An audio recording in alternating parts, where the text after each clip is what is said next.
Sebuah pesawat milik Bro Skydive Indonesia dengan nomor registrasi PKWMP jatuh di Karawang, Jawa Barat pada Jumat sore.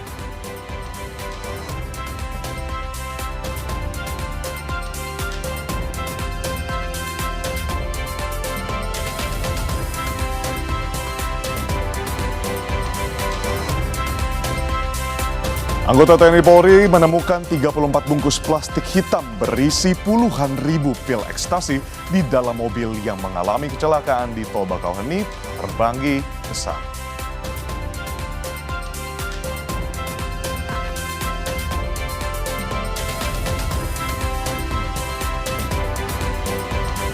November diperingati sebagai Hari Jomblo Internasional atau Singles Day. Memang jadi pemikiran yang umum di masyarakat jika menikah menjadi keharusan bagi perempuan atau laki-laki dewasa. Tapi apakah menikah menjadi keharusan? Bagaimana pula tanggapan masyarakat terhadap seseorang yang melajang? Litbang Kompas punya data soal itu, saudara, dan kami akan bahas di segmen dialog di Sapa Indonesia Pagi hari ini.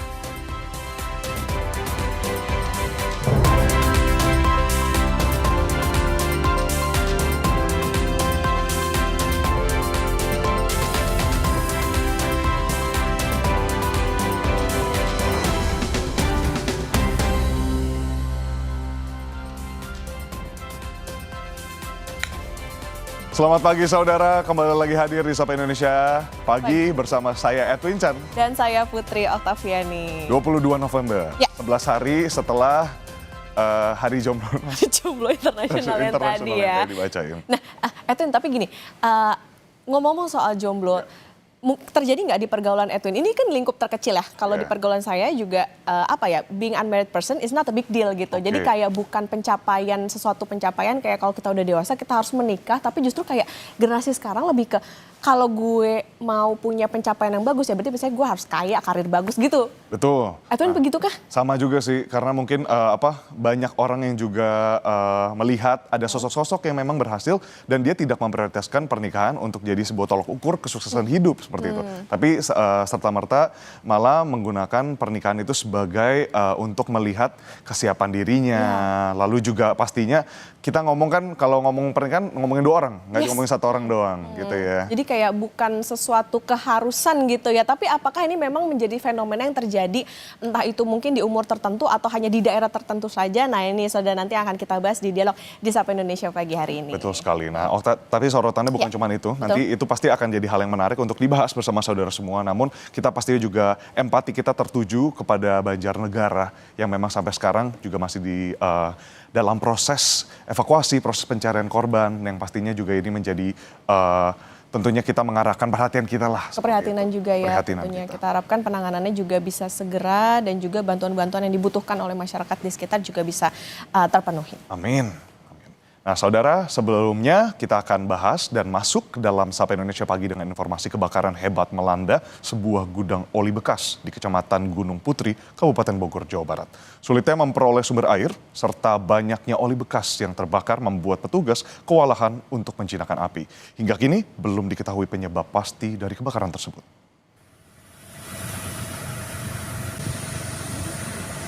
Kebakaran hebat melanda sebuah gudang oli bekas di Kecamatan Gunung Putri, Kabupaten Bogor, Jawa Barat. Hingga Sabtu dini hari, 6 unit mobil pemadam kebakaran dikerahkan dari sektor Gunung Putri, Citerep, dan sektor Cibinong. Petugas damkar masih berjibaku untuk memadamkan api, di mana banyaknya oli bekas yang terbakar di dalam kontainer, serta sulitnya memperoleh sumber api menjadi kendala petugas kesulitan untuk menjinakkan api. Akibat peristiwa ini, 1 unit mobil pickup terbakar dan beruntung tidak ada korban jiwa dalam kejadian ini. Belum diketahui penyebab pasti dari kebakaran tersebut, saudara.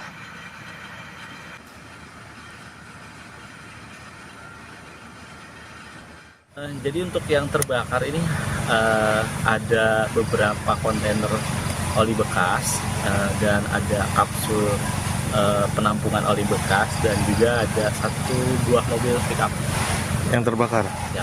Jadi untuk kendala pemadaman yang pertama sumber air, tapi alhamdulillah kita sudah dapat portable apung.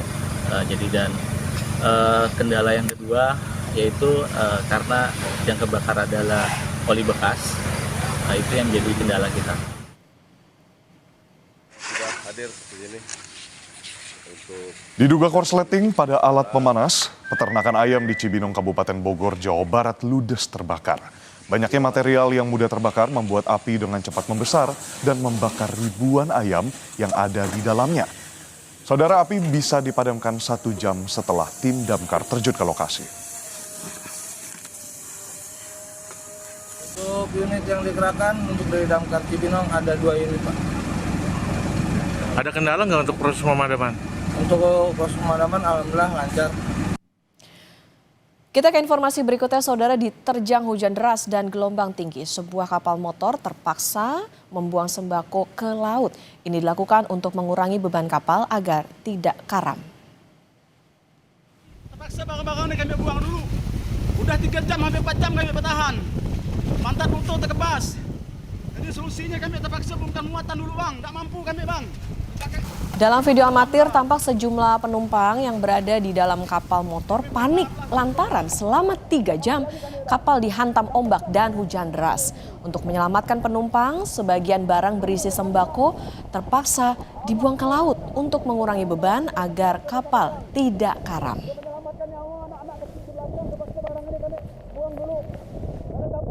Di saat itu gelombangnya amat besar sehingga air begitu banyak sekali masuk ke kapal kami, sehingga kami khawatir akan kapal itu tenggelam. Kami mengambil sikap untuk membuang sebagian barang-barang sembako. Di situ yang membuat kami khawatir karena kami mengangkut anak-anak sekitar 8 orang dan perempuan sekitar 9 orang, laki-laki sekitar belasan orang. Sebuah pesawat milik Bro Skydive Indonesia dengan nomor registrasi PKWMP jatuh di wilayah Desa Kertawaluya, Kecamatan Tirtamulia, Karawang pada Jumat sore. Seluruh awak dilaporkan selamat, saudara.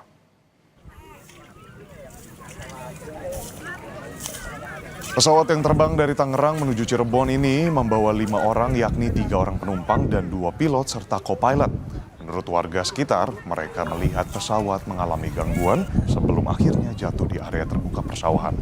Keputusan pilot melakukan pendaratan darurat dilakukan karena pilot merasakan adanya gangguan mesin, lost power, bukan karena cuaca.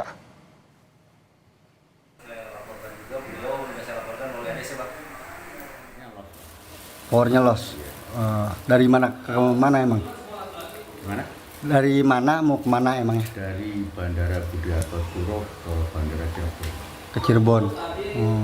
Apakah karena emang faktor cuaca juga, Pak? Bukan. Bukan. Tapi emang faktor kerusakan mesin atau teknikal aja? Kondisi pilot dan penumpang pesawat Bro Skydive Indonesia PKWMP yang mendarat darurat di sawah di Desa Kertawaluya, Karawang, Jawa Barat dalam kondisi baik. Tim Dokes Polres Karawang, Polda Jawa Barat melakukan pemeriksaan kesehatan terhadap pilot dan penumpang pesawat. 1 awak mengalami luka memar pada bagian tangan.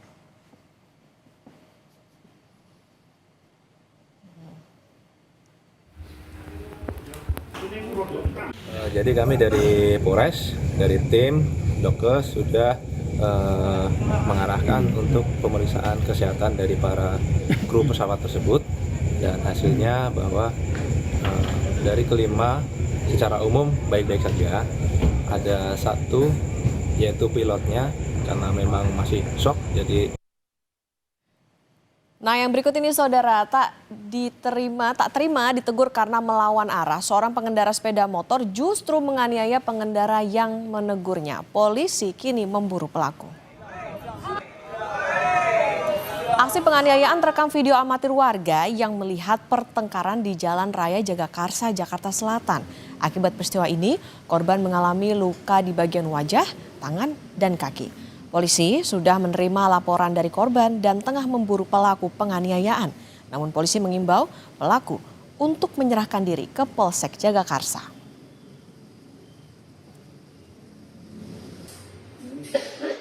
Kemarin juga sempat viral kita lihat dan juga melaporkan ke Polsek Jagakarsa.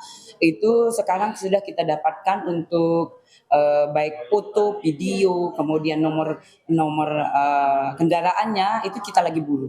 Ya, sekarang kita himbau untuk yang melakukan silahkan ke Polsek Jagakarsa untuk kita mintain keterangan tentunya.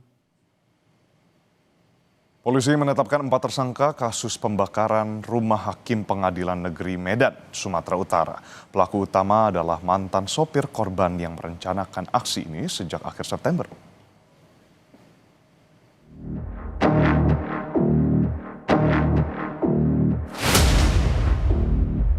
Kasus kebakaran Rumah Hakim Pengadilan Negeri Sumatera Utara, H. Mozaro Waruwu, masuk babak baru. Polisi menetapkan 4 tersangka pelaku pembakaran rumah sang hakim. 1 di antaranya adalah mantan sopir korban yang juga merupakan pelaku utama.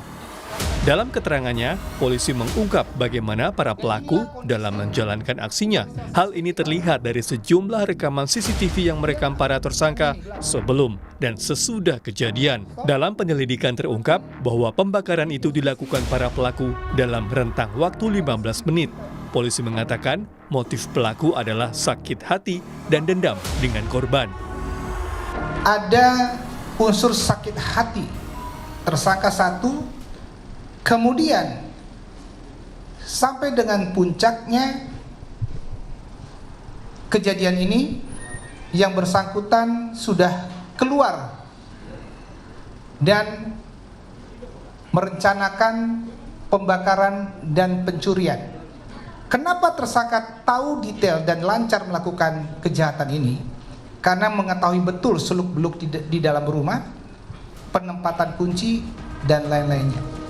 Kebakaran yang menghanguskan rumah hakim PN Sumatera Utara, H. Mozaro Waruwu, yang berada di Komplek Taman Harapan Indah Kota Medan tersebut terjadi 4 November lalu. Saat itu, Hakim H. Mozaro Waruwu tengah menangani kasus korupsi proyek Jalan Dinas PUPR Sumatera Utara. Tim Liputan Kompas TV Medan, Sumatera Utara.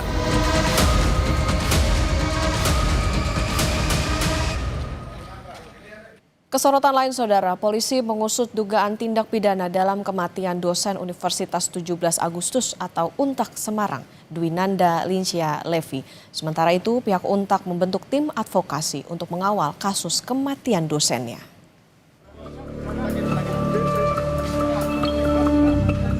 Polda Jawa Tengah sudah melakukan olah TKP, otopsi, hingga menyita berbagai barang bukti dalam kasus kematian dosen Universitas 17 Agustus Semarang, Dwinanda Lincia Levi, yang ditemukan tewas di kamar indekos hotel.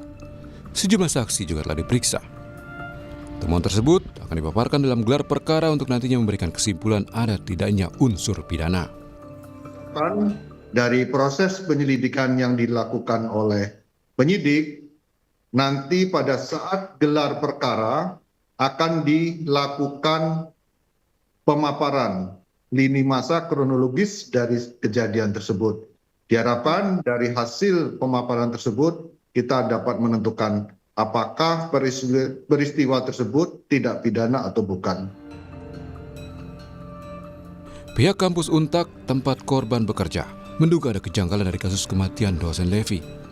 UNTAK membentuk tim advokasi untuk mengawal kasus kematian dosennya, Dwinanda Lincia Levi. Mereka berharap dengan dibentuknya tim advokasi, pengusutan akan berjalan tuntas dan transparan. Tadi sudah dibicarakan oleh Bapak Pak Oto, kita akan mengawal mulai dari Senin lah, insya Allah ya, Senin kita akan mulai mengawal kasus ini, baik di tingkat di bidang profesi itu, Propam, Propos, maupun nanti pada saat penyidikan, kalau memang itu masuk dalam ranah tindak pidana. Sementara itu, seorang perwira polisi dari Polda Jateng, AKBP Basuki, dipatsuskan selama 20 hari ke depan. Dari hasil penyelidikan tim Propam Polda Jateng, AKBP Basuki berada satu kamar dengan korban saat korban ditemukan tewas di Kostel daerah Gajah Mungkur. AKBP Basuki diduga melanggar kode etik profesi karena anggota Polri yang telah berkeluarga dilarang tinggal bersama dengan perempuan lain tanpa ikatan pernikahan. Curiga dengan kondisi kematian adiknya yang tak wajar, serta adanya sosok AKBP Basuki di kamar korban, keluarga korban menduga ada kejanggalan. Kakak korban mengaku tidak tahu soal hubungan AKBP Basuki dengan korban. Selama ini saya kurang begitu paham ya, karena nggak pernah cerita. Karena korban ini tertutup, private-nya, dirinya itu tertutup. Begitu pun dengan kedekatan AKBP-nya juga terlihat. Saya tidak tahu. Olah TKP telah dilakukan dan jenazah korban juga sudah dibawa ke rumah sakit untuk diotopsi. Keluarga berharap pengusutan dilakukan secara tuntas dan transparan agar penyebab kematian korban bisa terungkap. Tim Liputan, Kompas TV. Saudara, usai jeda, hujan deras di kawasan puncak Gunung Semeru di Lumajang, Jawa Timur menyebabkan letusan sekunder terjadi pada Jumat sore. Update-nya kami bawakan di Sapa Indonesia Pagi.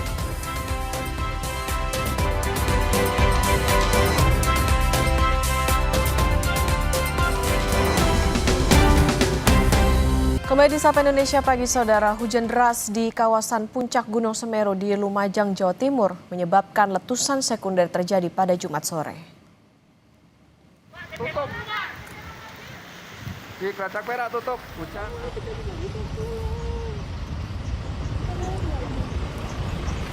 Jembatan Geladak Perak besok kobokan. Sejumlah relawan menghalau pengguna jalan untuk tidak melintas di jembatan Geladak Perak lantaran jembatan sudah tertutup asap tebal akibat letusan sekunder Gunung Semeru. Intensitas lahar dingin yang cukup besar menyebabkan material panas Semeru menguap menjadi kepulan asap dan mengganggu jarak pandang. Akibatnya, akses di jembatan Geladak Perak ditutup sementara. Iya, masih di jembatan.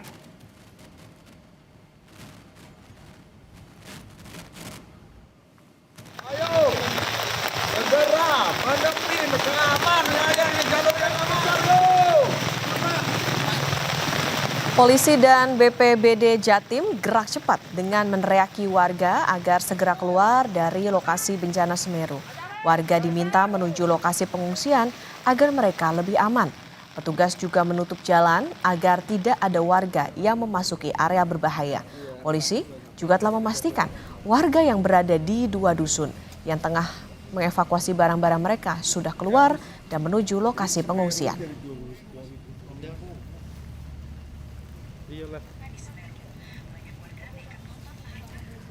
Berikutnya, Saudara, memasuki hari ke-7 pencarian korban tanah longsor di Banjarnegara, Jawa Tengah, tim SAR gabungan mengerahkan ratusan petugasnya. Meski cuaca mendung, tim SAR gabungan tetap berangkat menuju lokasi longsor di Dusun Situkung, Pandan Arum, Banjarnegara, Jawa Tengah. Hingga kini tercatat masih ada 16 korban yang belum ditemukan. Sementara 12 korban meninggal sudah ditemukan dan 2 lainnya merupakan temuan body part.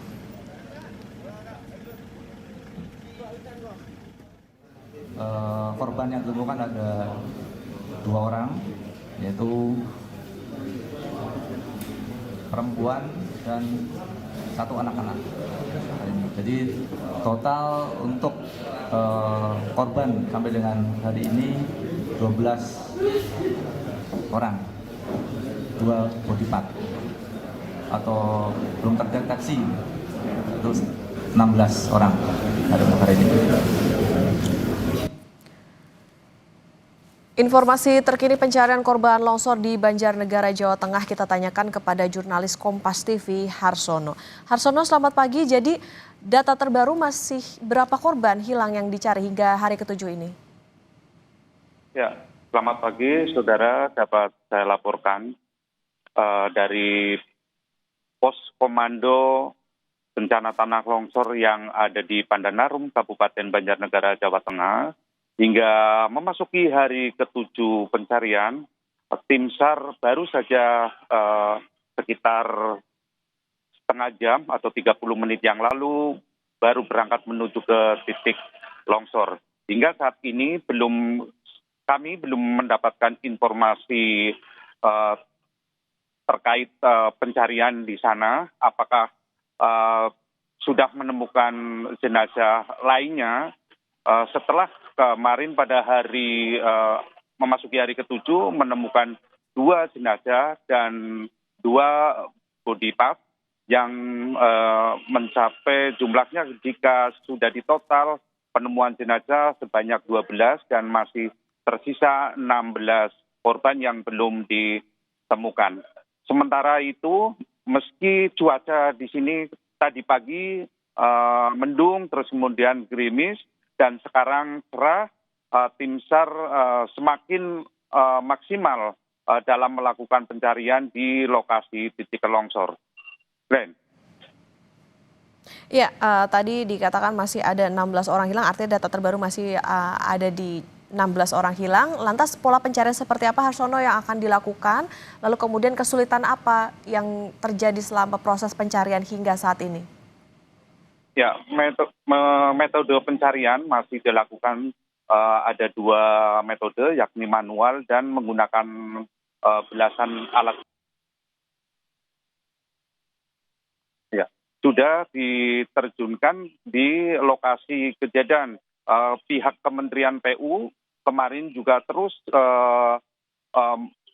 mengirimkan alat-alat berat ke titik lokasi kejadian agar pencarian lebih maksimal dan lebih mudah. Hanya saja kemarin Okta, tim SAR mengalami kendala, yakni ketika proses pencarian, kemudian pada sorenya turun hujan deras, Okta, sehingga ini cukup mengganggu. Meski begitu, tim SAR tetap melakukan proses pencarian hingga bisa menemukan 2 jenazah dan 2 body part.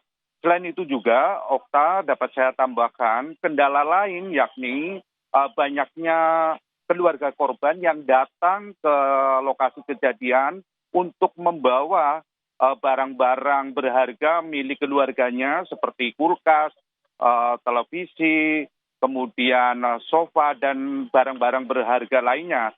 Sehingga proses pencarian ini cukup mengganggu bagi para petugas tim SAR. Karena mereka lalu lalang keluar masuk ke dalam area yang seharusnya tidak dijamah oleh warga lain selain dari awak media maupun tim SAR gabungan. Okta. Oke, baik. Jadi bagaimana proses evakuasi mandiri yang dilakukan oleh masyarakat dan juga cuaca menjadi salah satu kendala. Tentu kita harapkan proses pencarian juga bisa berjalan dengan lancar untuk hari ini. Terima kasih jurnalis Kompas TV Harsono melaporkan dari Banjarnegara, Jawa Tengah.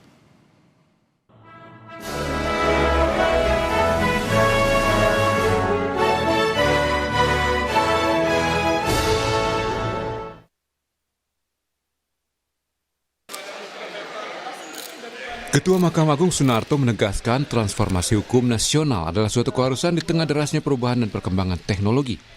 Hal ini disampaikan dalam keynote speech pada Konferensi Nasional Hukum Acara Perdata ke-8 dan Upgrading Hukum Acara Perdata di Universitas Kristen Indonesia. Guru Besar Fakultas Hukum Universitas Airlangga ini menyampaikan perspektif kewenangan MA bertajuk Transformasi Hukum Penyelesaian Sengketa dan Cara Berhukum di Era Digital. Sunarto menjelaskan transformasi hukum perlu diupayakan seiring dengan laju revolusi industri 5.0.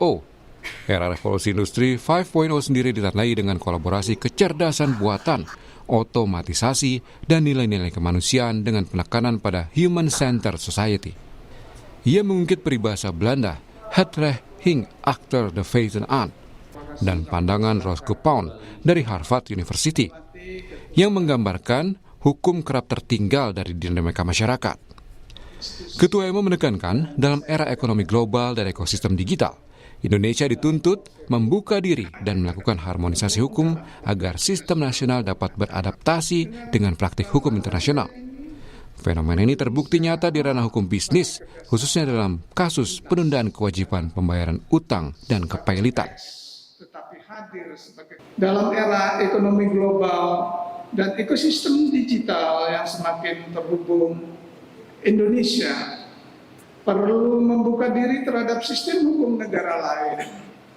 Interaksi lintas batas yang semakin intens menuntut harmonisasi hukum, sehingga sistem hukum nasional dapat beradaptasi dengan praktek hukum internasional. Fenomena ini sudah sangat nyata di ranah hukum bisnis. Dengan adanya beberapa putusan pengadilan Indonesia di bidang penundaan kewajiban pembayaran hutang, PKPU, dan kepailitan. Selain itu, transformasi diupayakan melalui penerbitan surat edaran Mahkamah Agung dan peraturan Mahkamah Agung. Khusus dalam era digital saat ini, Mahkamah Agung melakukan pembaruan hukum acara perdata yang dicontohkan dengan terbitnya Perma nomor 6 tahun 2022 tentang administrasi pengajuan upaya hukum kasasi dan PK secara elektronik. Transformasi ini memberikan sejumlah manfaat penting berupa efisiensi waktu dan biaya, perluasan akses terhadap peradilan, peningkatan transparansi, dan fleksibilitas pembuktian.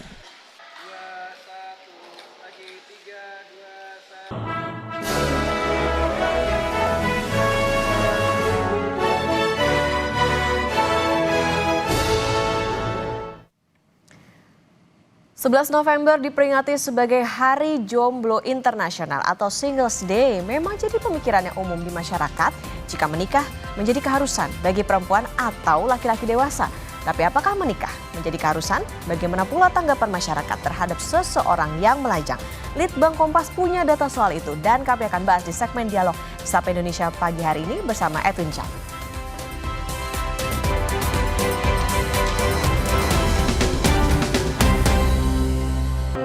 Hidup melajang kadang menjadi pilihan karena faktor kemapanan ekonomi dan kebutuhan berkarir.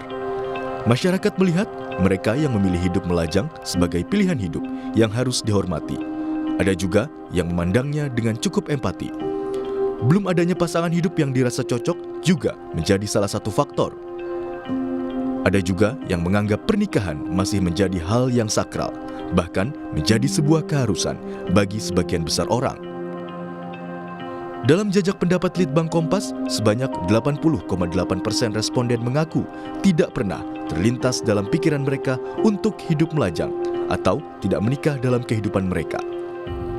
Hal agak berbeda ditunjukkan oleh mereka yang statusnya masih melajang atau belum menikah, atau saat survei ini dilakukan sedang merencanakan pernikahan.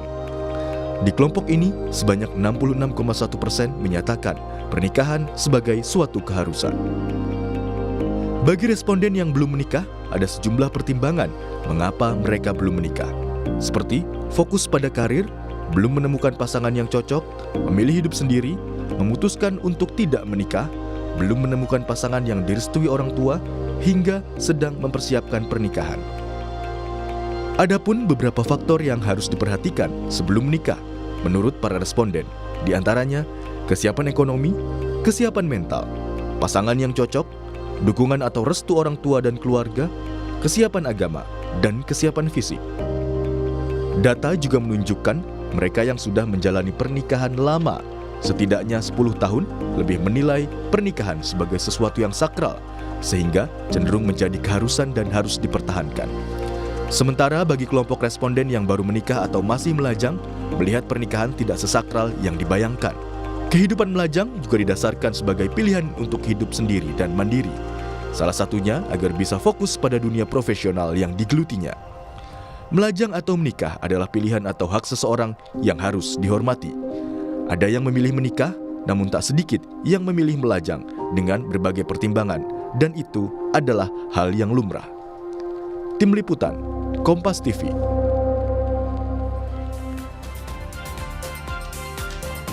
Saudara, hidup melajang kadang menjadi pilihan karena berbagai pertimbangan dan faktor, mulai dari faktor ekonomi hingga restu keluarga. Sementara itu, nggak sedikit orang yang menilai bahwa pernikahan adalah sesuatu yang sakral dan menjadi sebuah keharusan. Lantas pertanyaannya, bagaimana seni dalam menjalani pilihan hidup antara melajang dan juga menikah?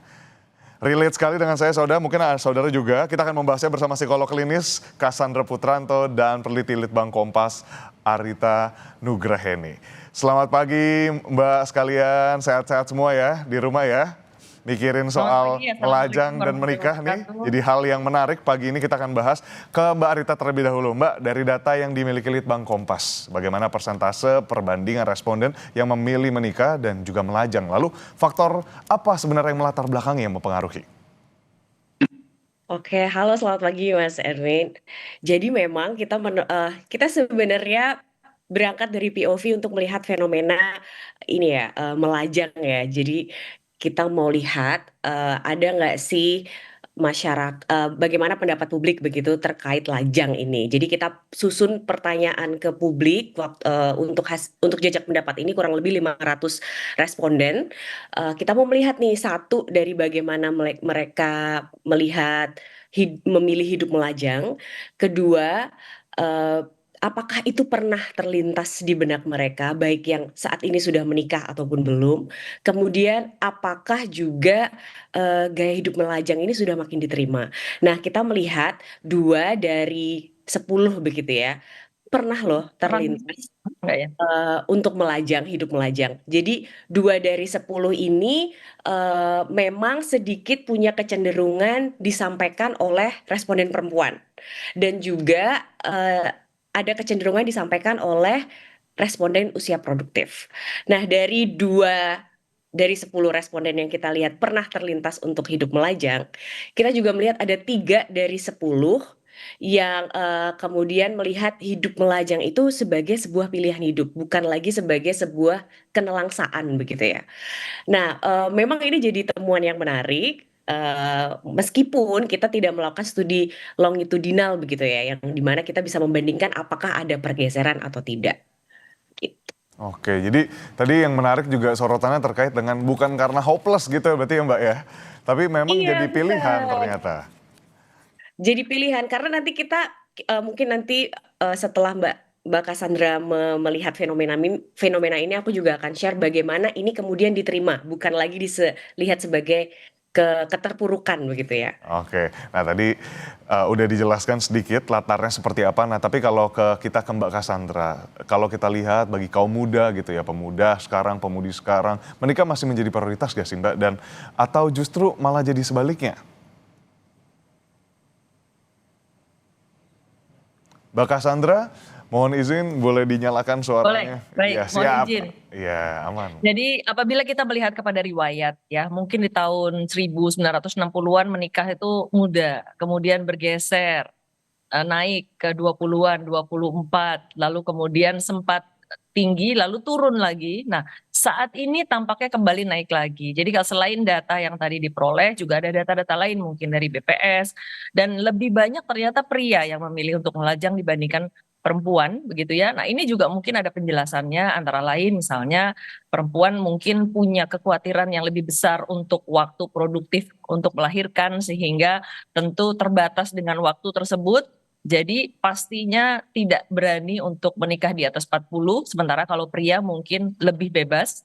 Nah, kemudian persoalan lain tadi mungkin alasan lain adalah juga tadi sudah disampaikan bahwa ingin meniti karir, ingin memperoleh kemandirian secara finansial, dan yang saya rasa mungkin juga terkait adalah bahwa apabila memang tekanan norma sosial atau tekanan yang orang tua itu mungkin masih tetap tinggi ya. Jadi harapan masyarakat itu sebenarnya lebih tetap tinggi, tidak menjadi turun sebenarnya. Tetapi menurut pendapat saya, kelihatannya adalah individu-individu masa kini yang baik masa dewasa usia 25 sampai 35 bahkan sampai 40 tahun sekalipun, mereka sudah lebih bisa menjelaskan dan sudah lebih fix, tegas dengan keinginannya. Jadi bahwa alasan-alasan apapun itu ya, jadi misalnya karena ingin meniti karir, ingin memperoleh penghasilan, karena alasan finansial bahwa punya keluarga dan anak pasti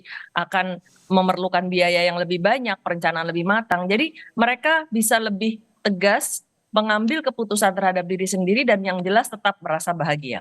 Oke, jadi ada kedewasaan berpikir di sana yang terdevelop ya Mbak ya. Nah, tapi belakangan pilihan untuk tidak menikah ini menjadi tren nih. Sebenarnya kalau kita lihat secara gambaran umum dari sisi psikologis itu karena adanya konstruksi kolektif sebenarnya karena kayak oh dia udah mulai nih ada sosok-sosok tertentu yang tidak menikah dan baik-baik saja. Jadi bukan lagi soal hopelessness tadi yang sudah dibawakan sama Mbak Rita. Itu gimana Mbak lihatnya, Mbak Cassandra? Iya, yang jelas kan juga karena ada fakta bahwa selama mungkin 10-20 tahun terakhir itu Indonesia kan juga penghasil perceraian nomor 4 di Asia. Nah, ini juga menjadi salah satu alasan bahwa para individu yang lajang ingin mungkin mengambil keputusan untuk menikah itu sangat mempertimbangkan hal tersebut. Jadi harus harus mendapatkan pasangan yang cocok, bukan asal mengambil pasangan saja. Jadi pertimbangan mereka menjadi lebih banyak selain pertimbangan karir, finansial, pasangan begitu ya. Nah, yang jelas saya sepakat tadi dari beberapa penelitian juga sudah disebutkan bahwa pria justru lebih banyak yang mengambil keputusan untuk melajang bahkan sampai usia sekitar 43. Sementara perempuan melajang sampai usia 35. Seperti tadi yang saya katakan, usia perempuan di bawah pria karena perempuan mungkin punya kekhawatiran yang lebih terhadap usia produktif mereka. Oke, Mbak Cassandra tadi sudah state dari segi dorongan psikologis di sana, ada fakta-fakta menarik juga. Nah, ini fakta ini yang menarik untuk ditanyakan lanjut ke Mbak Rita. Mbak Rita, ini kalau kita lihat sebenarnya faktor apa yang mempengaruhi responden memilih melajang, dan tadi seperti disebutkan, ini teknis sedikit ya, mungkin dengan tadi survei longitudinal. Seberapa penting nantinya untuk sebenarnya untuk ada feedback sih, untuk ada maksudnya lanjutan dari survei ini gitu, Mbak? Oke, kalau menjawab yang pertama, apakah suaraku terdengar? Seperti aku Terdengar, Mbak. Oke, oke. Jadi untuk yang menjawab pertama, sebenarnya tekanan orang tua tidak muncul sebagai alasan terkuat publik melajang.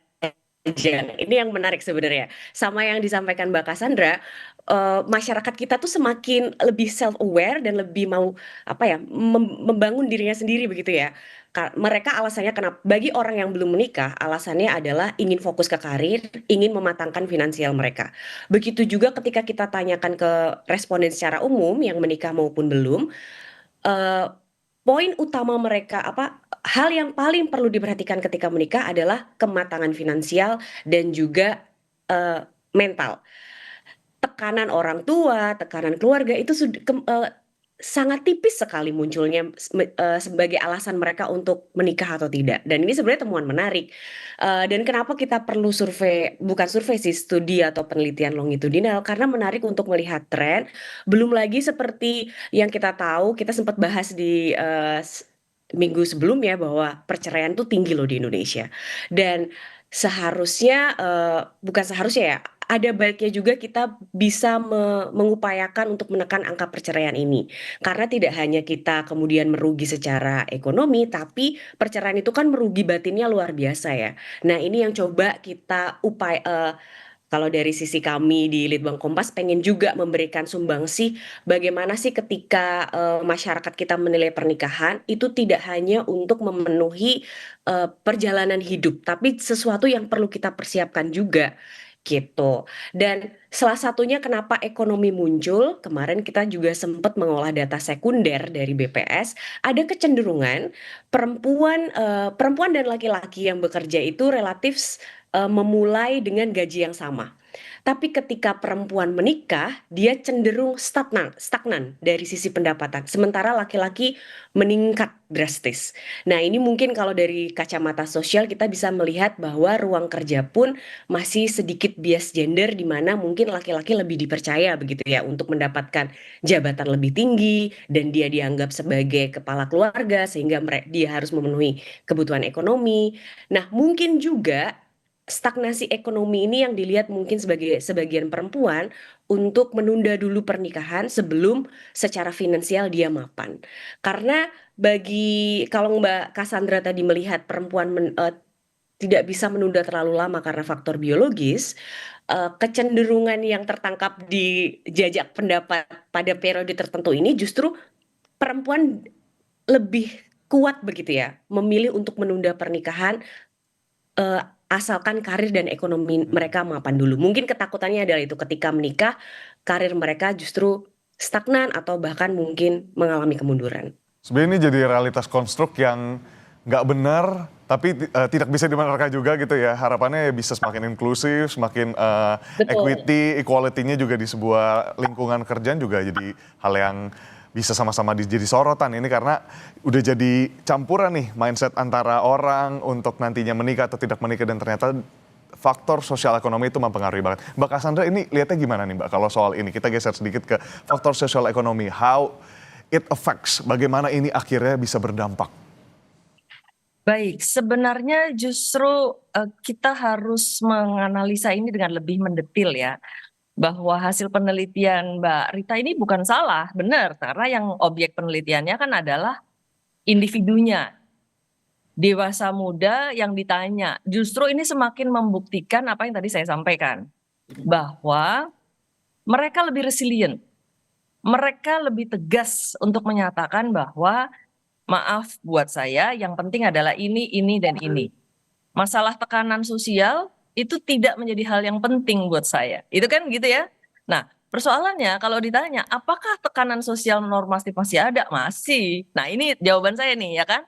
Di banyak wilayah di Indonesia, terutama di kota seluruh wilayah Indonesia gitu ya, tekanan sosial itu masih ada, baik dari masyarakat maupun dari orang tua. Tetapi karena ada pergeseran persepsi, pergeseran, ketegasan ini tadi. Jadi dewasa kita lebih tegas. Kalau dulu nggak berani ngelawan gitu ya. Kalau sekarang udah bisa lebih berani. Ini lebih penting buat saya gitu. Jadi itu yang memang sangat mendasari adanya faktor ini. Ini sangat menarik gitu ya. Berarti memang kita dewasa muda di Indonesia ini sudah lebih punya independensi untuk mengatur diri sendiri, melepaskan apa yang akhirnya mungkin menjadi tekanan sosial atau tekanan keluarga. Nah, ketika kita bicara tentang hasil tekanan ini dari sisi finansial, pertimbangan finansial menjadi hal yang menempati faktor utama. Tadi saya juga sudah katakan finansial, karir, kesempatan, kekhawatiran terhadap mungkin adanya potensi resiko, ada perceraian, ketidakmampuan membiayai, itu akhirnya menjadi satu rangkaian yang sangat menjadi pertimbangan para dewasa muda di Indonesia. Nah, tentu saja ini merupakan hal yang sangat wajar. Jadi saya cenderung mendukung dalam arti tidak bisa mengatakan bahwa ini tidak benar atau benar, karena semua kembali lagi kepada pilihan. Karena semua ini akan dijalani oleh masing-masing. Kita tidak hidup di dalam mimpi orang lain, harapan orang lain. Permasalahannya kan di Indonesia masih nanya, udah kuliah, udah selesai kuliah, udah kerja, udah selesai kerja, kapan menikah, udah kapan menikah, kapan punya anak, udah punya anak satu, kapan punya anak dua. Nah ini masih ada sebenarnya, walaupun dewasa muda sudah tidak terlalu mempertimbangkan, sudah bisa lebih tegar untuk berpikir ini adalah kebutuhan saya dan saya akan menjalankan ini. Dan sekali lagi bahwa tingkat keputusan usia, tingkat usia mereka memutuskan untuk menunda itu, bahwa pria bisa sampai umur 43 sampai 44.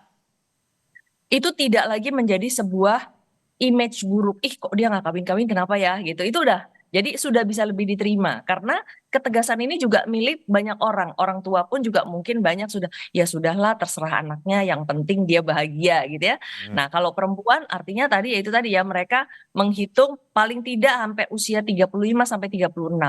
Nah sekalipun ada perempuan yang misalnya lewat sampai usia 40 sampai 41. Nah, itu pertimbangannya sudah bukan sosial ekonomi lagi, tetapi justru ada pertimbangan lain yang tentu saja mungkin kita sudah pernah dengar, misalnya ada istilah child free gitu. Jadi mereka memang sudah memutuskan untuk tidak memiliki anak, jadi untuk supaya memiliki kualitas hidup yang lebih baik. Oke, Mbak Cassandra, ini tadi menarik karena Mbak Cassandra sempat bilang soal tekanan. Nah itu kan sebenarnya jadi tekanan psikologis ya Mbak ya, ditanya gitu. Ini bentar lagi kita udah mau masuk ke Desember, jadi tahunan juga ketemu sama keluarga di akhir tahun pun nanti lebaran gitu ya. Banyak yang suka nanya, nah itu gimana Mbak melihatnya? Apakah kan itu juga jadi tekanan psikologis sebenarnya?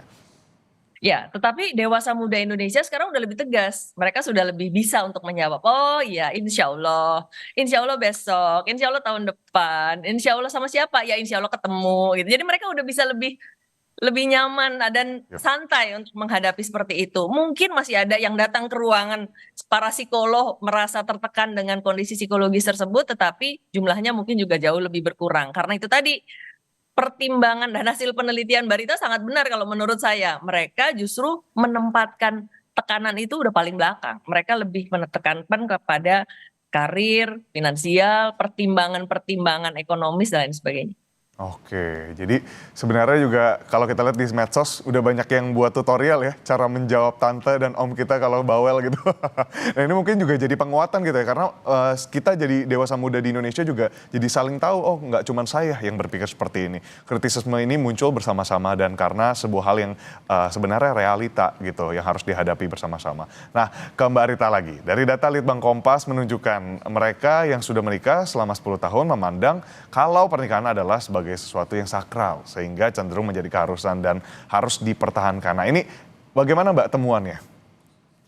Nah, menariknya sebenarnya saya mau mengkategorikan kedua hal ya, kedua kelompok. Satu yang menikah sudah di atas 10 tahun, dan kelompok kedua adalah yang sudah menikah tapi, kurang dari 10 tahun. Dan memang kalau kita ngomongin secara mayoritas, pernikahan itu adalah sebuah keharusan, karena itu sesuatu yang mulia begitu ya, membangun sebuah rumah tangga. Cuman menariknya, di kelompok yang menikah kurang dari 10 tahun, mereka tuh cukup kuat juga loh untuk bilang bahwa nggak menikah juga nggak apa-apa.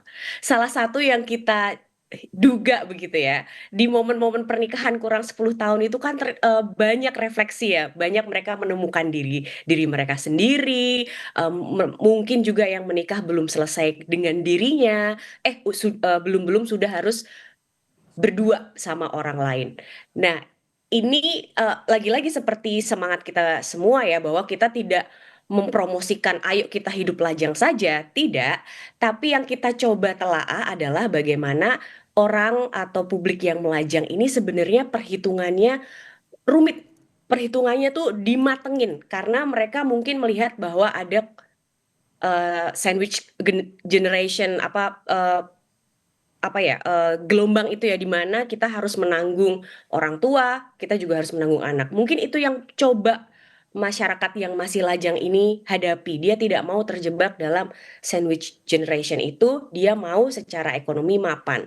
Sehingga, tadi kembali kelompok yang baru menikah 10 tahun ini semacam mengingatkan, "It's okay loh kalau kamu mau menunda pernikahan, sabar aja dulu secara kemapanan finansial maupun emosional." Karena kemarin temuan dari, tingkat perceraian yang tinggi di Indonesia, itu alasan tertinggi adalah cekcok yang tidak berkesudahan, Mas, soal komunikasi. Mungkin ini juga yang mau disiapkan oleh para lajang sebelum menikah, kesiapan diri, kesiapan mental, kesiapan kemampuan berkomunikasi ketika mereka beneran menikah. Termasuk juga tadi untuk menggenapi soal tekanan, ketika kita atau masyarakat, yang kita ini masih lajang ketemu om dan tante kapan menikah, dan kita mampu menjawab dengan cara yang santun ya, dan kita nggak baper, salah satunya juga terekam nih dari hasil jejak pendapat bahwa separuh itu udah tidak melihat, misalnya ya, mereka melihat saudara atau teman mereka yang usianya sudah cukup matang untuk menikah, di benak mereka udah nggak lagi kasihan yang ada. Mereka udah nggak berpikir, "Ih kasihan ya belum nikah," enggak. 50% tuh justru kayak, itu hak mereka untuk tidak menikah. Itu, kebebasan mereka untuk hidup melajang. Jadi ini ada, kalau misalnya kebayangnya tadi Mbak Cassandra membayangkan 10 tahun lalu masih saklek gitu ya, masih kayak, "Kok belum menikah? Jangan terlalu pilih-pilih." Sekarang mungkin bisa dilihat ada pergeseran di mana masyarakat makin terbuka dan makin memahami kalau, oh dia pasti punya pertimbangan belum menikah.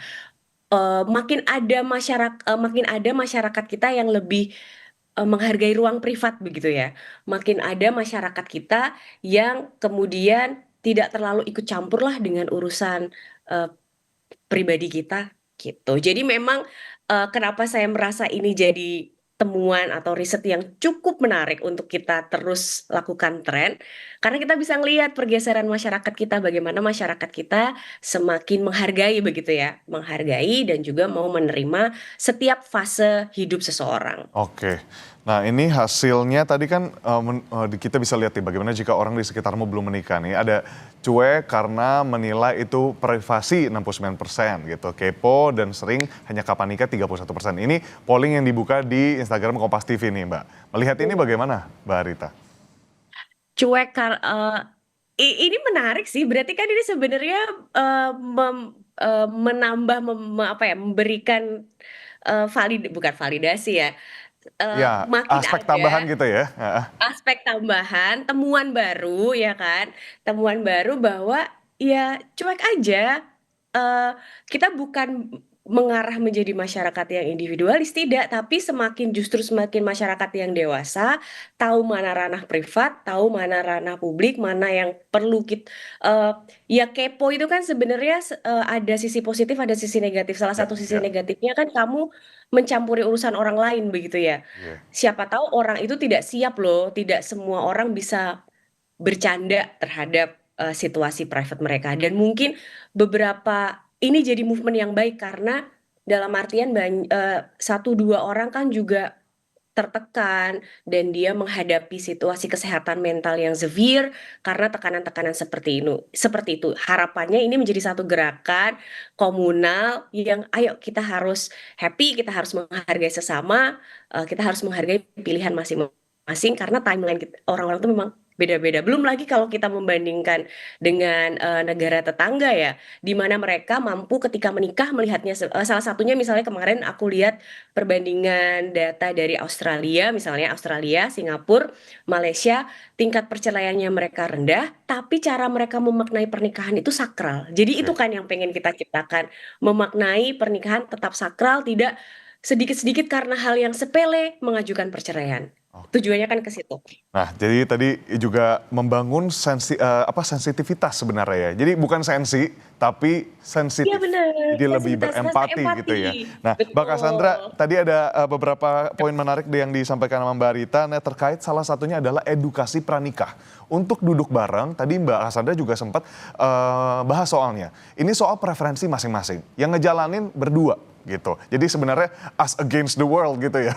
Nah, tapi gimana edukasi pranikah ini penting, Mbak? Dan mungkin ada sekedar tips dari best practice-nya Mbak Cassandra melihat banyaknya kasus yang mungkin pernah Mbak Cassandra telaah seperti itu, analisis.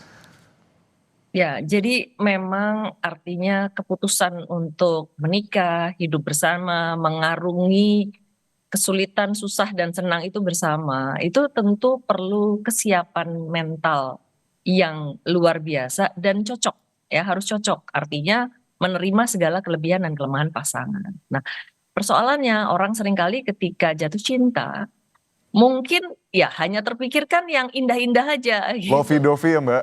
Pertimbangan ini kan harus tinggi, harus tetap dilaksanakan bagaimana menyikapi, bagaimana menerima hal-hal yang mungkin tidak bisa kita terima misalnya. Jadi itu alasannya mengapa konseling pernikahan atau pranikah itu sangat dibutuhkan. Di dalam konseling pranikah juga pasti ada assessment-nya. Jadi melakukan pemeriksaan psikologis terkait profil psikologis kedua belah pihak begitu ya. Lalu kemudian memaparkan hal tersebut supaya apa? Bukan supaya nakut-nakutin, di sini orangnya begini loh, yang sini kalau tidur ngorok loh, yang ini nggak suka tutup pasta gigi loh kalau habis make. Bukan itu ya, tetapi lebih kepada karakter ini seperti ini, yang ini karakter seperti ini, dan kalau bisa itu dicapai kesepakatan sebelum menikah. Jadi memahami diri dan pasangan itu sangat penting. Itu yang biasanya dilakukan di dalam konseling pranikah oleh para psikolog yang tentu saja punya kompetensi. Oke. Pertanyaan terakhir untuk masing-masing narasumber kita, tadi udah kita bahas banyak ya sebenarnya turunannya kalau kita bahas sangat detail dan mungkin kompleks di sana pun tadi peruntukan dari temuan riset ini, bagaimana riset ini mungkin bisa dikembangkan menjadi tren juga untuk kedewasaan masyarakat, untuk edukasi yang lebih besar lagi di masyarakat. Kita Mbak Cassandra mungkin ada harapan melihat dengan temuan ini, melihat fenomena ini, apa yang Mbak Cassandra kira-kira bisa simpulkan dan semangati para dewasa muda yang di Indonesia.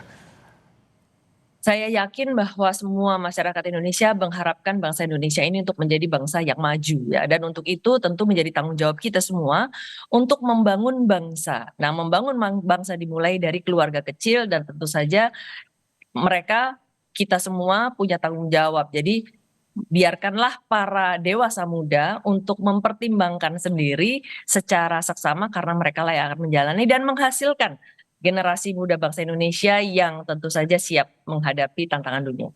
Oke, kalau Mbak Rita melihatnya dari sisi riset ke depannya, mengapa ini penting dan harapannya seperti apa Mbak? Kalau menurutku ini jadi titik tolak yang sangat menarik untuk kita kembangkan, karena kalau kita ngomongin fenomena sosial itu kan sebenarnya tidak ada habisnya dan kita bisa menjadi bangsa yang besar tuh kan salah satunya dari kita memahami diri, memahami fenomena sosial di masyarakat kita.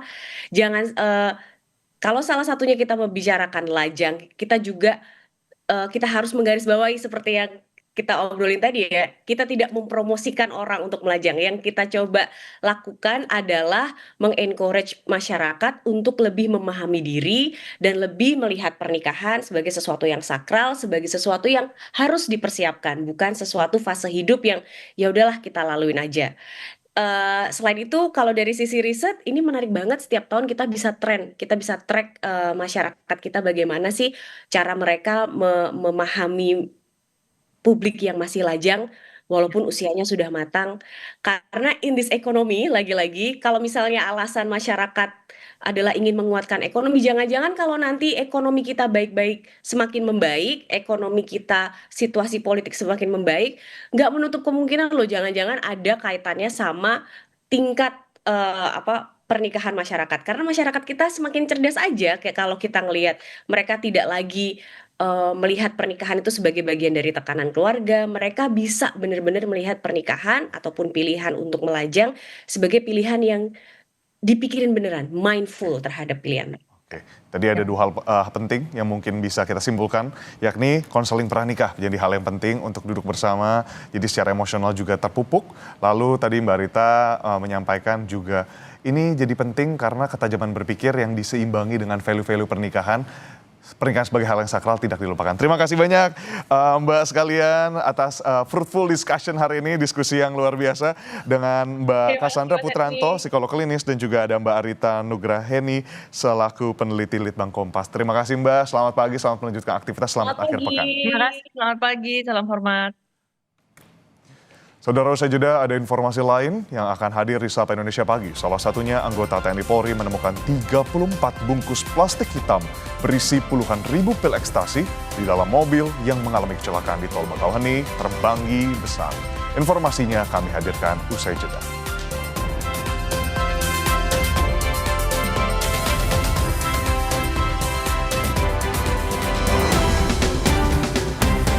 Sapa Indonesia Pagi kembali menemani Anda, Saudara. Anggota TNI Polri temukan 34 bungkus plastik hitam berisi pil ekstasi di dalam mobil yang mengalami kecelakaan di kilometer 136 Tol Bakauheni, Terbanggi, Besar. Dari video amatir terlihat temuan 6 tas berisi puluhan ribu butir pil ekstasi tercecer di sekitar lokasi kecelakaan kendaraan berplat Bandung ini.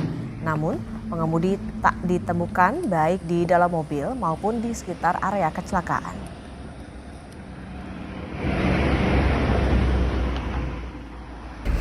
Dompet apa itu? Tak hanya puluhan ribu butir pil ekstasi, tim patroli juga temukan lencana Polri di dalam mobil. CCTV tol tidak memperlihatkan wajah pengemudi mobil, sehingga hingga sekarang identitas pengemudi masih dilacak.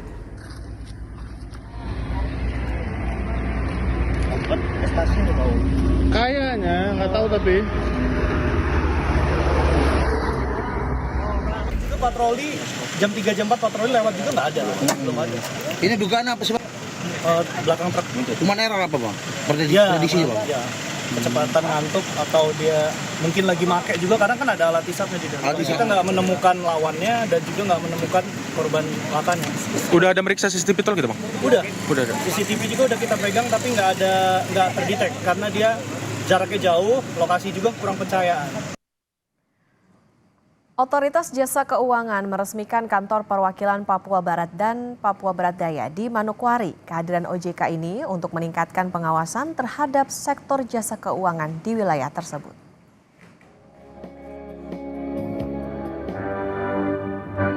Otoritas Jasa Keuangan terus memperkuat tugasnya dalam pengawasan sektor jasa keuangan dan melindungi konsumen dengan memperluas keberadaan kantor OJK di daerah.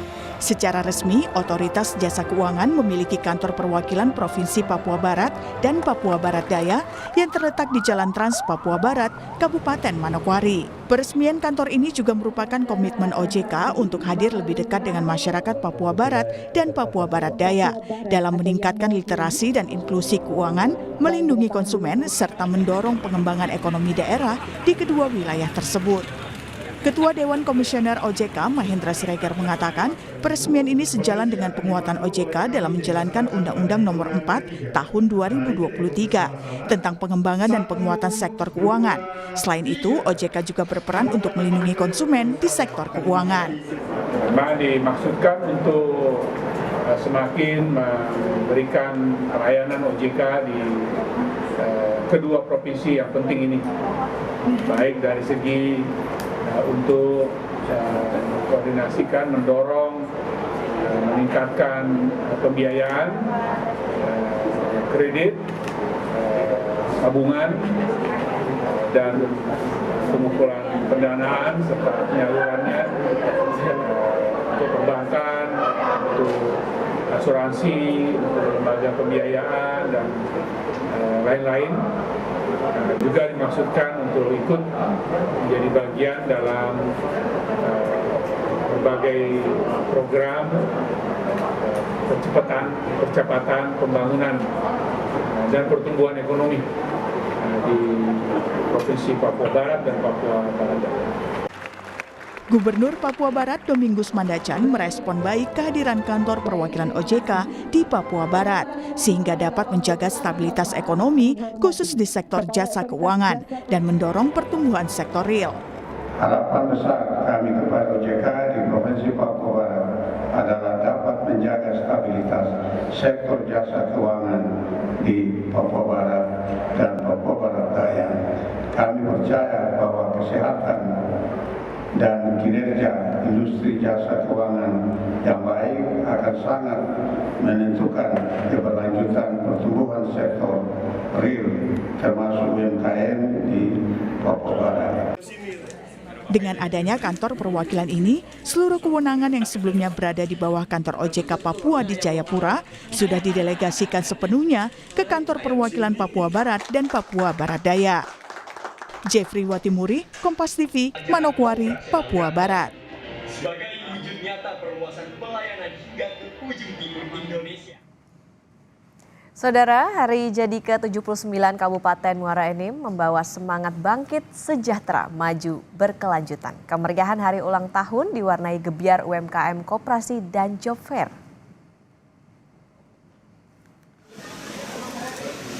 Puncak rangkaian hari jadi Kabupaten Muara Enim ke-79 diawali rapat paripurna istimewa di DPRD Muara Enim yang mempertemukan jajaran pemerintah daerah, Forkopimda, tokoh publik hingga perwakilan kabupaten dan kota se-Sumatera Selatan dalam satu momentum evaluasi perjalanan panjang daerah ini. Ini menjadi ruang refleksi atas capaian pembangunan dan tantangan yang masih menanti.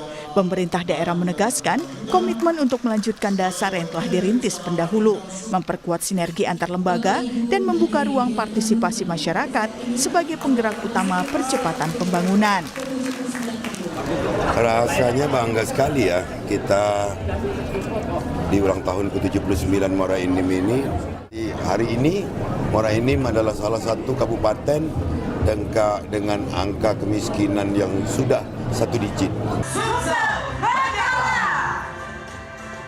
Di usia ke-79, Muara Enim menampilkan tren positif di berbagai indikator, termasuk peningkatan kualitas manusia dan pertumbuhan ekonomi yang melampaui rata-rata provinsi. Pemerintah menekankan pentingnya pembangunan berkelanjutan, pemanfaatan teknologi hingga penguatan sektor pendidikan sebagai pijakan masa depan bumi Serasan Sekundang. Selama ini mungkin kita hanya melakukan upacara, kemudian paripurna bubar. Nah, kini tidak. Kita harus rubah mindset itu. Pertama, kita ajak masyarakat Kabupaten Muara Enim untuk tahu dan mengikuti kegiatan hari ulang tahun UMKM kita menumbuh kembangkan teman-teman kita, saudara-saudara kita yang dia punya keahlian dan usaha di bidang UMKM.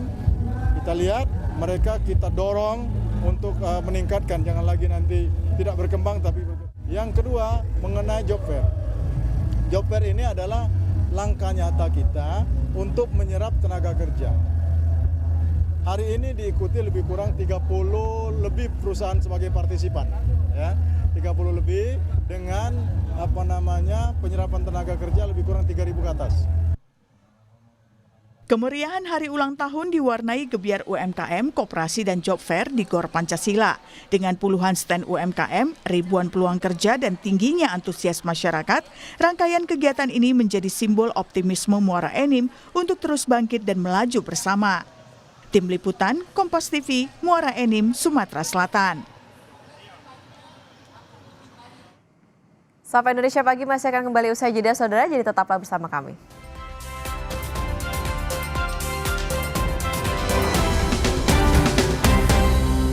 Saudara, menjawab tantangan Indonesia Emas 2045, Wakil Direktur Utama Main ID Dhani Amrul Ihdan meluncurkan buku Indonesia Naik Kelas yang diterbitkan langsung penerbit buku Kompas. Buku ini membahas hilirisasi sebagai jalan keluar Indonesia dari negara berpendapatan menengah.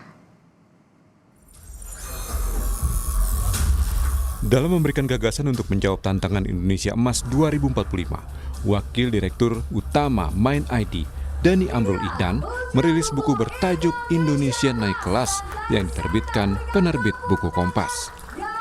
Buku dengan tebal 712 halaman ini menjadikan hilirisasi industri sebagai jalan yang tak bisa ditunda karena Indonesia memiliki kekayaan alam, bonus demografi, hingga posisi geopolitik yang strategis. Wakil Direktur Main ID yang juga penulis, Dhani Amrul Ihdan, bilang, selain hilirisasi industri, dalam buku ini juga menonjolkan distinctive values yang membangun kearifan lokal. Nah, buku ini kan bicara soal distinctive, keunikan. Keunikan itu apa? Bagaimana kita bisa membangun kearifan lokal. Nah, jadi saya bersyukur, berterima kasih Prof. Reda bersedia untuk menjadi editor yang sangat ketat mengoreksi buku ini dari segala aspek keilmuan dan juga pengalaman beliau. Ini bisa mendorong pengkayaan isi buku ini. Acara ini tidak mungkin terjadi kalau bukan adanya kontribusi support dari Prof. Reda. Ke depan kita akan buat buku-buku lagi yang insya Allah lebih down to earth lagi, lebih membumi lagi untuk membuat Indonesia naik kelas dan Indonesia cerah. Editor buku Indonesia Naik Kelas, Reda Mantovani, menjelaskan bahasa ekonomi menjadi tantangan dalam penulisan buku ini, termasuk menjadi wawasan baru di dunia ekonomi bagi dirinya. Dan ini menambah khasanah pengetahuan saya, karena kan saya sebenarnya kan praktisi di bidang hukum. Tapi ternyata dipaksa oleh Pak Dhani untuk mempelajari tentang industrialisasi, hilirisasi. Dan ternyata itu ya kurang lebih konsepnya kalau misalkan kita bicara tentang keadilan juga mendekati, ya kan? Di sini saya juga mempelajari bagaimana suatu penataan sistem itu harus benar-benar memiliki sistem yang terkoordinasi, ya, terkonsolidasi dan kolaborasi yang bagus. Menteri ESDM Bahlil Lahadalia mengapresiasi buku ini karena berisi langkah strategis yang bisa menjadikan Indonesia naik kelas. Saya pertama mengapresiasi atas peluncuran buku ini ya. Buku ini dari editornya dari Pak Reda, Prof. Reda, dan penulisnya adalah Bang Dhani. Buku ini sebenarnya memuat ada sekitar 8 bab, 616 halaman, yang intinya itu adalah beberapa langkah-langkah strategis untuk menaikkan pertumbuhan ekonomi yang sekaligus menjadi Indonesia naik kelas. Kalau melihat dari tulisan Pak Dhani ini, maka kita juga mendapatkan gambaran tentang perpaduan yang lengkap antara hilirisasi dan industrialisasi. Jadi Kompas sebagai penerbit buku Pak Dhani ini, Indonesia harus naik kelas, merasa sangat bangga bisa menerbitkannya. Sekaligus juga Kompas TV merasa sangat bersyukur bisa menjadi bagian dari meluncurkan buku ini. Lewat buku ini diharapkan Indonesia nantinya bisa menjadi teknologi inventor sesuai dengan peta jalan yang sudah dicanangkan. Niko Anggriawan, Jenifan Prapta, Kompas TV, Jakarta. Jangan kemana-mana, saudara, Sapa Indonesia Pagi akan kembali usai jeda.